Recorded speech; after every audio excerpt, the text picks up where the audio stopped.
a key characteristic of entrepreneurs is that I won't say that you're seeking the risk, but that you're understanding that it exists and that you can find ways to work with it. Maybe Blake, do you have a view on how you've addressed risk in your own experience, and how do you internalize it? How do you deal with the risk of failure? Yeah, I think you have to have an end destination in mind and really be sober about how important that end destination is. With a lot of things, with being an entrepreneur, with building something of significance, it is not like you see in the movies, right? It is a grind every day. It's not sexy. It's not romantic. It is, the majority of times it's probably what we deem as not the best life, and you're going to be constantly faced with new challenges and new obstacles and curveballs and people, standing in your way, and the ability, to get up every day, and the persistence, and really being solution oriented, and creating a solution where other people don't see it.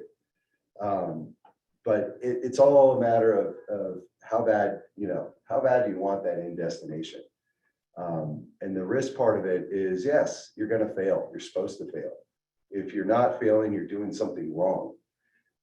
You need to constantly be okay with failure and have, this kind of, we always say we're lucky not to be the smartest people in the room, because we don't overthink things all the time. We just keep going, and if you overthink things and you want to know every step in the path, before you start, that is probably the number one characteristic. If you're going to talk yourself out of it, you're going to overthink things, but rather, Benjamin Franklin said all problems are solved by walking, and I've really tried to kind of hold on to that one thing, just constantly walking down the road. And when you're met with something that seems insurmountable, there's always a solution. It's just, you got to figure it out before the shot clock expires. But having that solution oriented mind frame, and, believing that, you can MacGyver something out of the theory, kind of thin air, which we've been kind of successful at. And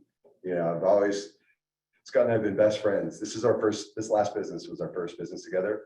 But, we've had our businesses on the same floor. We move them in. We've had equity in each other's businesses. Byte was my fifth, that founded and exited successfully. But we've got to know each other and been a sounding, board. But that's kind of the one thing I think we'd share in common. Most of all, we share a lot of things in common, but it's like, all right, it's not working. What can we invent? What can we solve for? And being very clear on that. So, John talked about the entrepreneurship 485 and the students that are in that, and just to share, what Arizona Forge is about. It's an acronym for finding opportunities and resources to grow entrepreneurs. And the reason that we went with that acronym is because of the fact that not everybody knows where they are in that journey, but they know they need something. They need help. They need, maybe it's money, but maybe it's just advice. Or it's someone to, say, you're going to fail. Like, don't even worry about an if. You will, but that's okay, because that is a part of the process. And so, we really try to meet students and the community wherever they are and whatever they're doing, whether they choose to be an Eller student or they choose to, major in political science or anything else. Was there someone along your way that was really instrumental in helping shape your particular journey, like a mentor or advisor that stepped in, maybe was the one that delivered the butt kicking or whatever? I feel blessed that there's not just one, there's several at different points in the journey of the career over the last 2 decades. And even now, just always trying to learn, to Blake's point, I always felt like never the smartest person in the room. And so the beauty of that is to listen and be a sponge and take in. And, we always say, try to hire people that are smarter than us and experts in the various discipline in the swim lanes, and give them the ability to go do what they do, because there's a lot of great people out there that have great skill sets. And as an entrepreneur, sometimes especially as a founder, you feel like you want to do everything. At the early stages of the game, you do have to do a lot. You need to wear multiple hats, but there's a time where you have to then switch it and say, hey, delegation, trust, hiring people smarter than you. From a mentorship perspective, here at University of Arizona, I have a great professor named Dr. Solomon. He's moved on from here in recent years. I think he's at University of Illinois now, but kept in touch with him for a long time, and went on a study abroad program to Greece with him. And it was such a magical time for him to talk about risk, and we talked about kind of where you are in life. And we had a lot of really interesting discussions and got to pick his brain. And he was always challenging me in these discussions to, push beyond what you can. Dream big was basically like what he got into me. And then along the way, in Silicon Valley, sought out some entrepreneurs. I had a gentleman from Sequoia Capital that was the investor in Google and Cisco. And, I was the young kid, if you will, coming up in Silicon Valley. And, he saw that I was the first one in the office, the last to leave. And when you do that, you show those actions. They said, hey, can we be of help? Can I be of help to you? And when someone says that, I always just asked, I responded, yeah, I'd love to take you on this meeting. I'd love to pick your brain on this and that. And so along the way, I've had a handful of those. But I think the best mentors come by you showing consistency in how you go about wanting to be great. When you can prove that you want to be great and you're willing to commit, there's a lot of people that will lean in and want to help you. It's really hard for great people to get behind someone that talks a really good game, but their actions are different. So I'd say that that piece of it is something just to keep in mind for mentorship. Thanks, Scott. What about you, Blake? I think coming in, out of school, I kind of maybe had a misconception, some rose-colored glasses that, there was going to be some one or two people that were going to show me the path to, get to the end destination. That was not true and not accurate whatsoever. Instead, and strongly agree with what Scott was saying, as you go through those motions and your words match up with your actions, the universe tends to deliver the right people, right? And they're not going to reach necessarily like wave you down and, say, hey, you're a good person, let me spend time with you, but rather you have the ability to pick information. And the key to that is finding the right people and understanding that no one person is going to cover the whole spectrum. And I look back and as you were asking that question, I could quickly ask myself, who did I learn the most from? It was a combination of people, but one had one skill set and one had another. And I was able to kind of, decipher and pick through exactly how those pieces should add up in my life. And I even today kind of find myself borrowing lessons learned from structuring, deals, investments, delegating tasks, negotiating certain contracts and et cetera, that, it's kind of more of a quilt of a lot of people. So no singular voice that stands out, but just a whole network of people. And the thing I heard from both of you, and I think this is a really important message to students, but also to community entrepreneurs, is there's social capital that gets spent whenever you ask someone for help. And I have to choose wisely how I spend that capital. And there's a distinction between the person who says, I need help, I'll be over here when you're ready, and the person who says, I need help, and they want to jump in and do most of it and then ask for the assistance. And I think your story, Scott, in particular, highlighted the fact that you showed yourself to be open to assisting and giving, which then made those people more interested in wanting to help you, as opposed to, I'm at my desk. If you need me, I'll be over here, right? And I think that's a really key point. And I'm underscoring it because we're all sitting on Zoom, which is a difficult medium to communicate and relate through. You see someone somewhere else and the relationship is two screens. And really being able to get out and see people and interact with them, and that's the value add. And that's where place is so important. And why one of the things that we try to underscore why we're sitting in the middle of downtown Tucson is we want to be a hub to the community as well as to the campus and students. That if we just sit in a building, well, we'll interact with the people in the building, but how do we reach the other people who might be adding that special value you would never know about? And I'm particularly interested, you mentioned, Blake, that Byte was the fifth. Yeah. What were the four before? How did they go? So I found myself kind of an accidental entrepreneur, where a finance company in Los Angeles in 2005 gave me 50% of the equity to join the company. That was for many years, that was a wild, success. 2008 happened, and subsequently 2009, and was inches away from going bankrupt. Talk about getting kicked in the teeth pretty hard. Scott's been my best friend for decades. He was the best man at my wedding, for context. And I mean, it was a pretty dark time.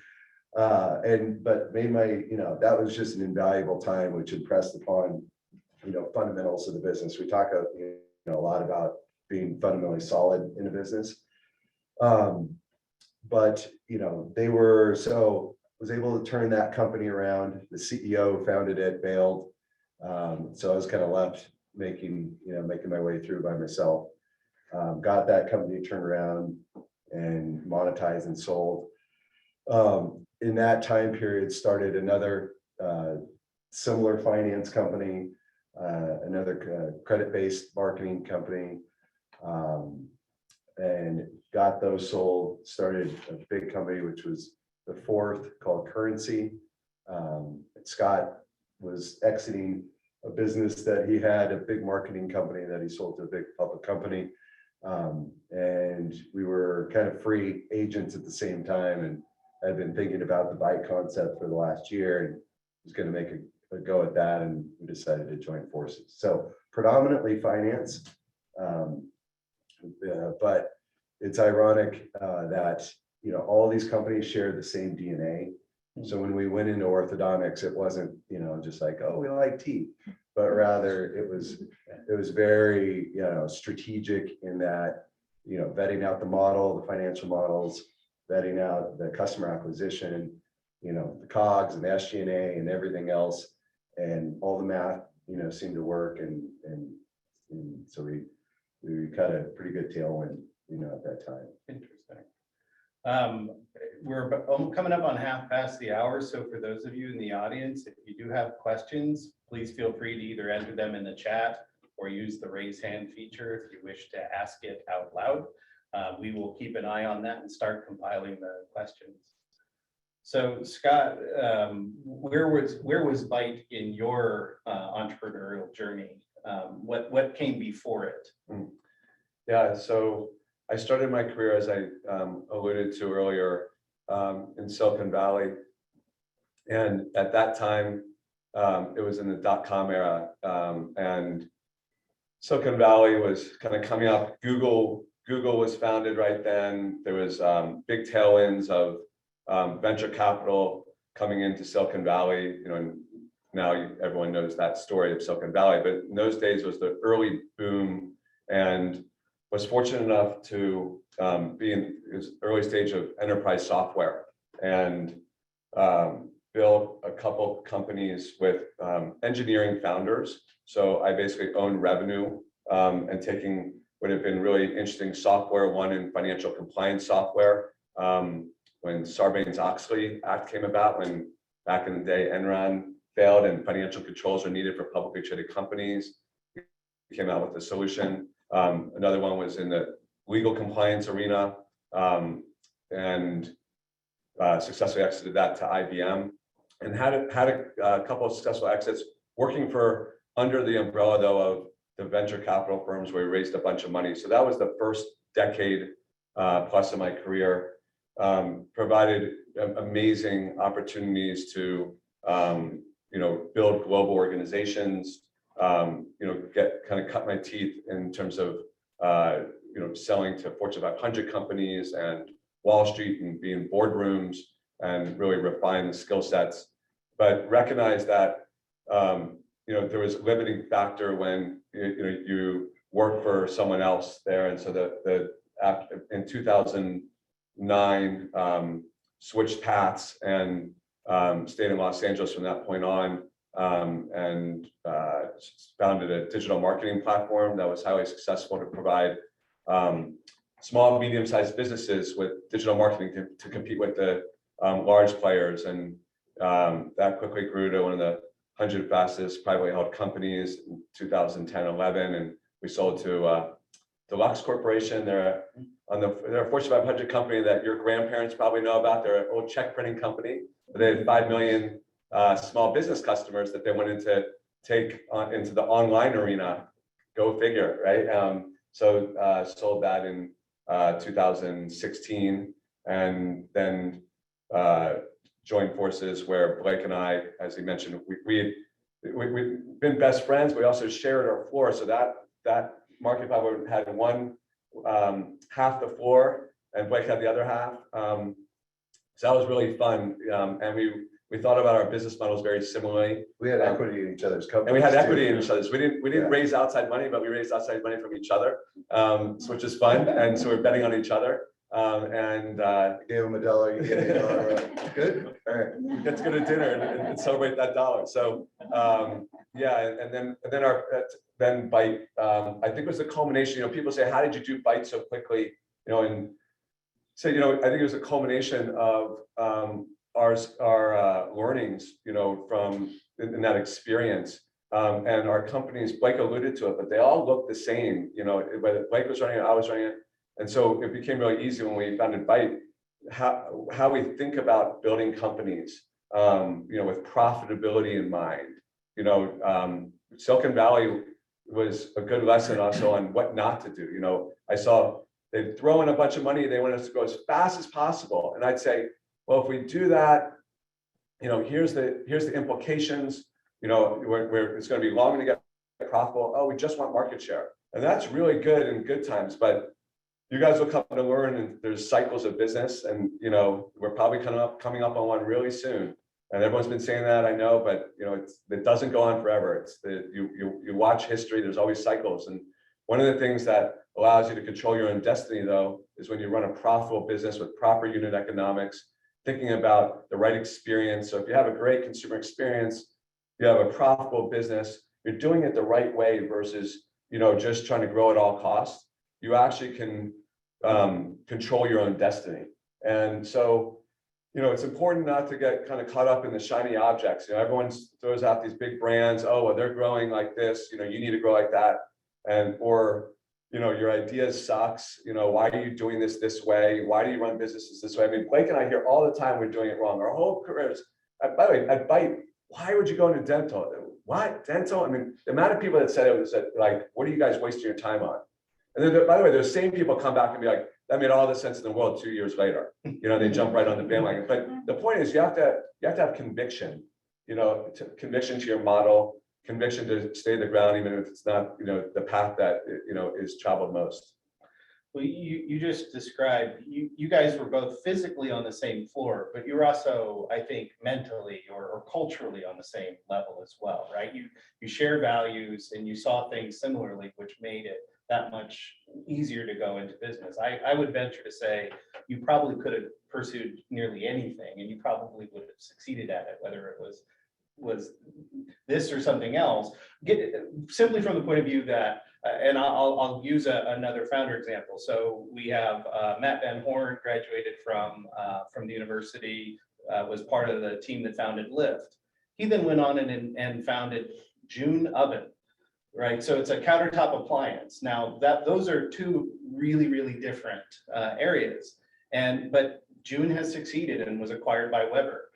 So he's been able to enjoy that sequence. I think what I'm getting at is that I think when you share values and you share a mindset and a common philosophy, then it's really more about that you then have that tenacious view of what is the problem that we need to solve, and attacking that problem and coming up with the best solution and growing it in the way that you feel is sustainable and fits how you want to own it.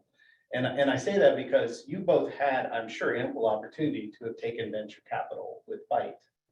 And you, I'm going to guess, repeatedly turned that down. We've been vehemently against it, and never have any of our businesses ever taken outside capital, outside of maybe like we have another friend that we can't say no to, but we stick his money, we take a little bit of his money, we stick it in a bank account, we never touch it outside of that.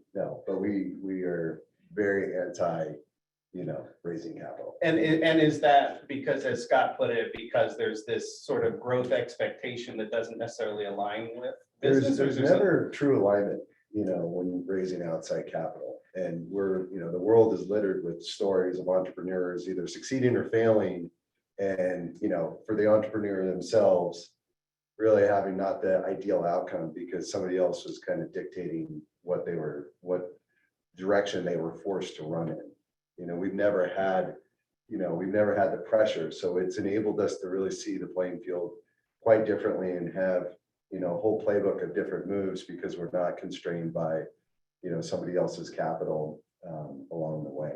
And it also forces you to make better decisions. We give the analogy of, entrepreneurs like trapeze artists. When you're betting with your own capital, or when you're playing every day with your own capital versus somebody else, we separate those two by, some trapeze artists practice with a net and some trapeze artists practice without a net.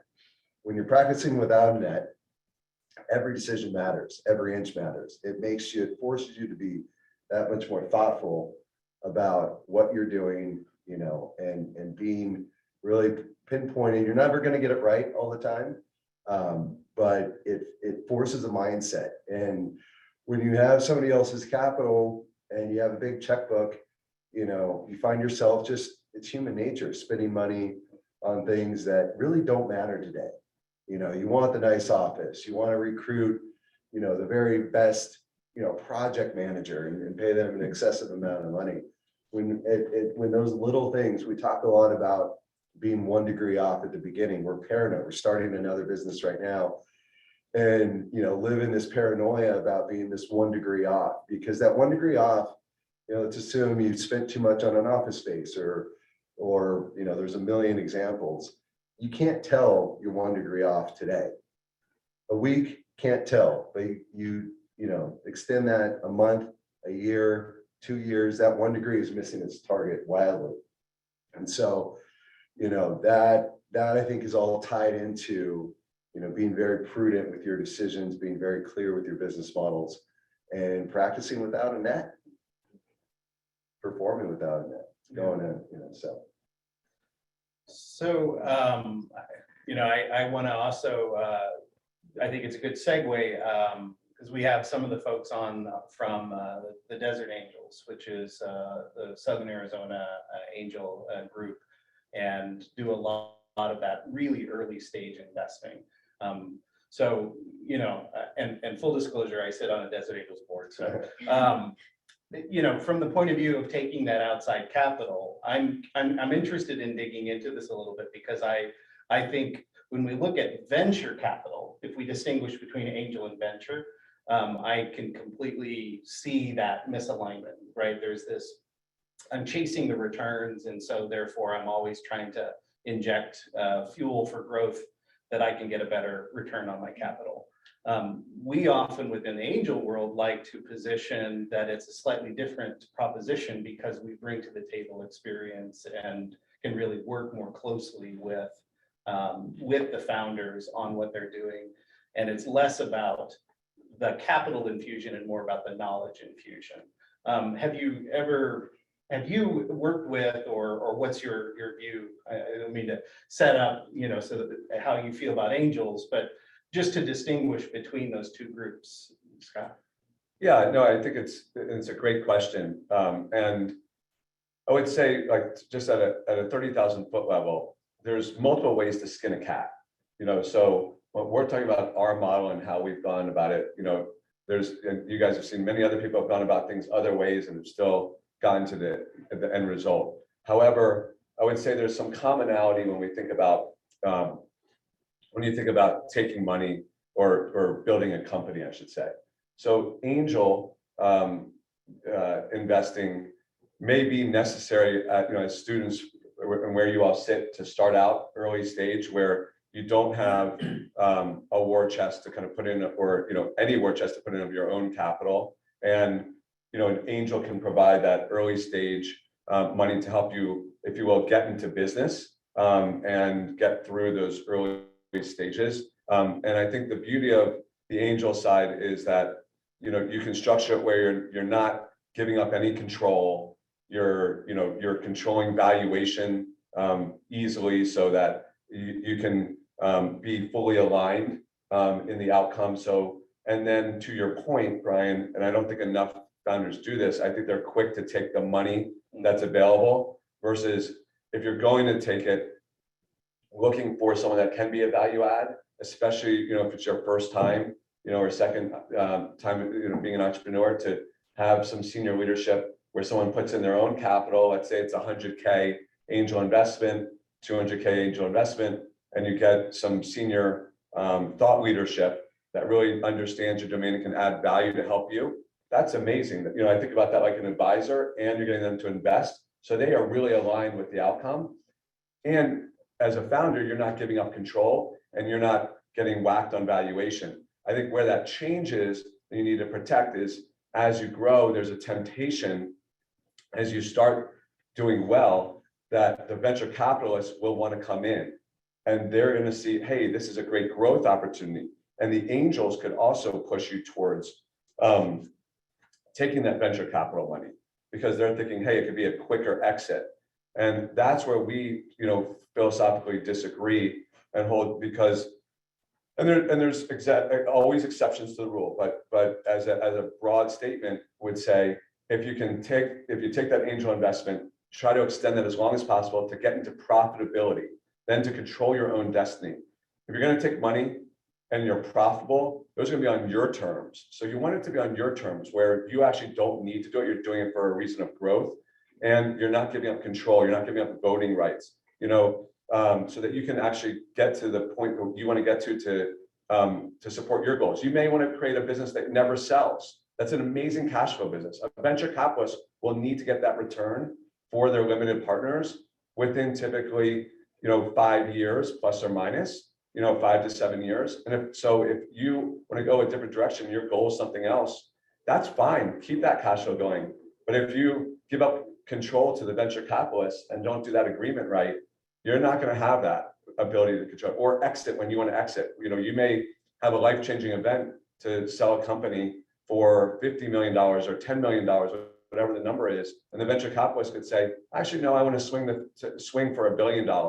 And I don't care if you go out of business either, because I have 10 other companies that I'm involved in, and I only need one to be a grand slam. So I'd rather a grand slam or zero. And that I learned firsthand in Silicon Valley.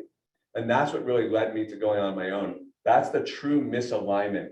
That's the heart of it. So I do think there's a place for investment, and certainly there's a lot of value that angels provide, to investors. Okay. I often advise founders to look for smart money, meaning it's attached with advice, with a person's commitment, as opposed to dumb money, which is simply a check. And there's nothing else attached other than probably some unrealistic expectations of growth. So along the way, how did you find talented people to join you, and what did you do to keep them from joining the competition? I love that question. Go for it. Blake and I are so connected at the hip. Yeah, the answer is the same. But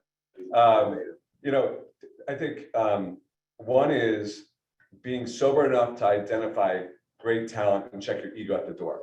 If you can check your ego at the door, it helps to recruit people that are smarter than you. If you want to be the smartest in the room, you're going to have a hard time recruiting the best. So I just start with that as a premise.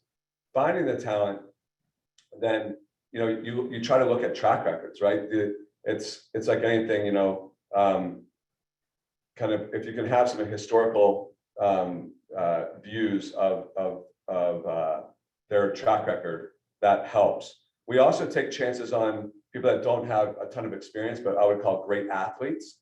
So we prefer a great athlete over the experience. And what I mean by that is, they may not have experience in one vertical or industry, or maybe actually we're asking them to do their experience in the past has been in a different function than what we would need them for. But we see the characteristics that could apply across the board. And we see the grit, and the grit is, we've mentioned that word a few times. I'd say that's the number one characteristic that we look for in hiring.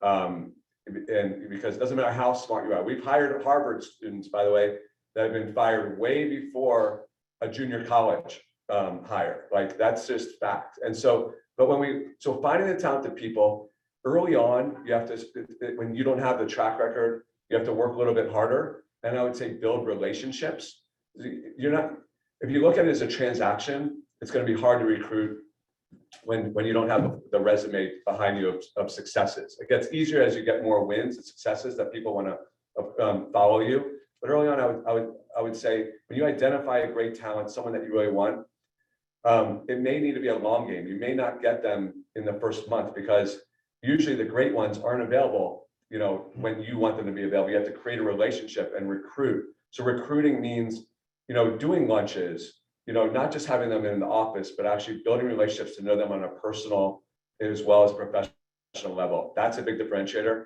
What you keep when you get them to join and keep them from going to the competition, this is a proper alignment. At the heart of everything, is having alignment of compensation. And so, as Blake likes to say, there's one thing in the world that's true for everyone, and you'll follow the old almighty dollar, right? So if it's human nature to have incentives that are tied to your pocketbook. So that is in our companies, for instance, at Byte, since we didn't have that venture capital investment that, took 50% of the cap table in equity, we were able to say, hey, the owners are going to be the operating team, the leaders in the company, the top leaders, the executive team. We can overcompensate from an equity perspective. So we can be more competitive because we don't have that other piece. And really, it didn't mean paying them more. Yeah, it didn't mean a higher salary. That's a really good point. So it's, go ahead. No, I was just saying, it doesn't mean pay them a higher salary, but it's overall package of alignment so that we're all rowing the boat the same way. And so what they are believing in is the vision of where do we want to go? We're going with the end in mind of, we want to, to create a hugely valuable company that we're going to exit within 3 years. And so everyone understood where we're looking to go. And then the alignment was fully there. And then when we started making money, and this is really where Blake came in, I think he did this at prior companies that was very successful, which is also, on the net income, have the distributions be aligned. So when we may not pay the big salaries, but when we start making money and we're all aligned with making money and profitability, that we share in that wealth as a team, and we're distributing that. And then on the outcome of the company, to actually get a life-changing event. And so and then even at the sales rep level, if they don't have equity, and the line employees, having the compensation for bonuses, how you get paid, we're very aggressive in that alignment. And so we actually, our retention, at our companies, and, I don't want to jinx it at our next one, but our senior leadership team doesn't turn over. And we make the decisions on who's going to leave us versus them leaving, and it's really a team and a culture and a buy-in to the mission and the vision. And that's all wonderful. You have to have that. But if their pocketbooks aren't aligned, that can lead to the going somewhere else to the competition. Yeah, because we didn't raise outside capital and we had the flexibility, we really strongly believe in human nature. And, we want to get, as Scott said, everybody rowing the same boat. So Byte, when it sold, and for context for the group, it sold, in 3.5 years from starting it for over $1 billion in cash. And it made 32 millionaires along the way, at exit, and probably prior to that. But that was a key component, because we believe that if we can make more people on the team owners and give them, an appropriate stake in the outcome, that will really, create a serious force behind that. And we're very transparent. We review financials. We review every metric in the company on a monthly basis with the core leadership team. And everybody's responsible for their lanes. Even Scott and I, we don't cross our lanes. And we had about 15 core people, everybody on their lane, everybody had equity in the company. We, as we got profitable, if somebody had, 1.5% of the company, we distributed cash that month, whatever we made. If we made $3 million, they got 1.5% of 3 million, for that monthly income and so forth and so on. So it's really, I think, thinking through and trying to align yourself, with the people you're hiring and being that leader and creating that ultimate vision and a pathway to get to that end result and make it tangible. Here are the steps. Don't make it, hey, we hear all the time, this is going to be $1 billion company. Come join us. Scott gets a lot of this. I get to hear about it, but and then, you ask them how they're going to get there. I'm like, I don't know. It's just, we're going to get there. That doesn't count, but more of an actionable steps to do that. So what I have heard consistently throughout this time is that there's a cultural component, there's alignment of incentives, and you're really looking for, you're trying to find people who buy into your vision, but at the same time, who are themselves going to be motivated and self-directed to execute under that vision. I want to go back to the very first question. She asks, you become philanthropist, what do you listen for in a pitch from a nonprofit versus a pitch from a for-profit venture? Yeah, it's so completely different worlds. And so I think that's the first thing, hard line. For-profit is exactly what it means, making money, and building to make money. Nonprofit, look for, the opposite, right? Like the dollars coming in, you want those to go to work. You want to kind of, if you will, break even at the end of the day. And what I look for is what I'm passionate about, and then the execution that I think can be realized from. So it starts with a passion, belief, conviction around that to make change. And then can that nonprofit execute on that vision, most successfully to do that and get behind that. And, I'm involved in, sit on 5 boards of nonprofits today, and different areas, very strategically kind of thought through for me of trying to look at different areas that I have passions for, in area of health, area of civic engagement, poverty alleviation, education, religion. So, and took time to kind of research and so when I listen for the pitch, it's the person at the top, it's very important, that executive director, which in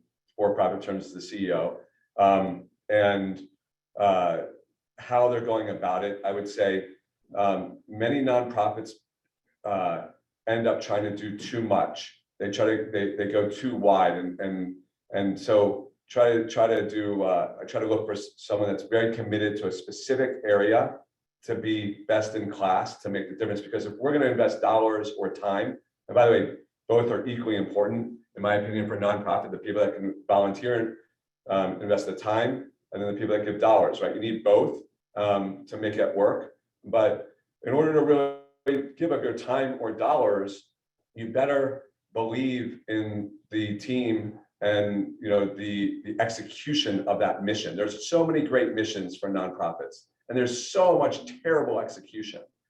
So I think that's at a high level how I think about it. And I'm slightly different, and right or wrong, I'm heavily biased towards nonprofits for children. I want to focus my time and energy when the concrete's still wet, and I found that most resonates to me. And first thing I did when I got out of college was sign up to be a Big Brother when I moved back to California through the Big Brothers Big Sisters. But kind of that bloodline of where I like to spend my time outside of, I have a pretty deep passion for art that's totally separate, where I'll do a little bit of that, but the majority of it is really focused on children and trying to, you know, alter the trajectory of kids in a positive direction. We are coming up on the end of the hour. I know there were a few comments, and I appreciated the comments that were coming in. I think some of these could be hour-long conversations. So I just would like to thank Blake and Scott for being here and joining us for this very special Forge Fireside in front of a live studio audience. And I thank you all for joining us today, and look forward to seeing you at our next Forge Fireside. Thank you.